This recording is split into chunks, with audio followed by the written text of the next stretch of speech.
Welcome back guys to the new video. Today I'm gonna show you new product which I buy to my mommy. It's the IKEA desk. It's named like Mickey desk, and I'm gonna show you the desk. But this is the product and I buy it like why I buy it, because it's 140 centimeter. We're gonna put it here, and I don't know if it fit good here. And this product, why I buy it, because it's not like high price. We try to find something cheap and not high price and good quality. I don't know if it's good quality, but we're gonna see if it's good quality together. I'm gonna build it with myself now. I don't gonna show this all things like how I build it. I'm gonna build it, and after I'm gonna show the end of the product here, and we're gonna try it if it's like good or not. Okay, now we're gonna start.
Okay guys, the conclusion.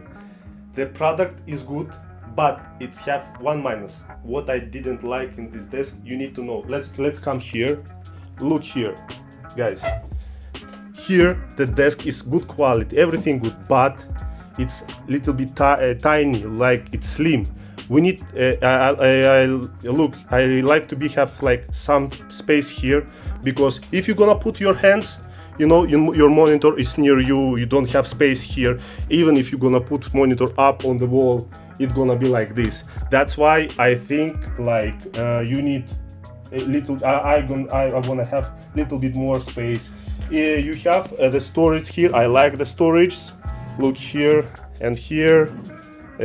Good space, like you can put everything here for cables. You can have your cable management here. You can put cables here. I like the product for this price. It's good product, but I wanna have like little bit more space here. Yeah, that's all. Okay, guys. Thank guys for watching this video. Like, subscribe. You can buy this product. It's good product. And have a nice day. Bye bye.